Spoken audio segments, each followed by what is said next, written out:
Bugun uyimizga sovchilikka borasiz ekan, dadam chaqiryapti. Agar bormaydigan bo'lsangiz hamma yo'q chuchvara bo'ladi. Endi kevalam neda? Meni ham bitta qizim bor. Va eshigimda kim so'rab ketsa-chi, "Mana qizimni olib chiqib berib bo'lmaydi. Qalamalama kuniga 28 pachka sigaret chekib, kamiga so'rab chekadigan bo'lsa. Va men ham dukat to'lib boshim devorga uraverib kelib bo'laverman jon bolam. Men ham qancha umrim qoldi, qalamalama. O'zingiz chiqasiz, keyin olasiz. Endi xo'p, o'zimni dadam, bo'lajak xotinimni dadasi. Nimaqa, ko'p qatori 20 ta, 25 ta mashina arenda chiqarib qo'yganman. Shulardan kelgan pullarni sanab o'tiraman. Shu qiladigan ishim dada. Mashina arendaga beradi. Bunaqa imkoniyat bo'lmaydi. Ushlab qolish kerak buni. Tak, yo bola. Yana meni boylik kuchyaptimi? Yo. Siz umuman boylik uchimiz betiz aytibdi, qarata. Qandaydir qizimni baxtini men siz bilan ko'ryapman-da. Ish joyingiz bir ko'rib qo'ysak bo'ladimi? Xo'p, bo'ladi. Shuni boramiz, bo'ldi, tugaverasiz. Ijodiga ko'rib tugaverasiz. Ketdingmi?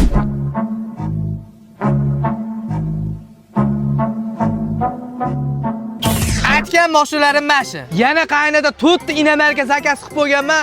Voy, iplos, pultayda qolib ketishim eslasam tugaveraman-da. Qizim, nosburish olsa ham Sardorga beraman, baxtli bo'l.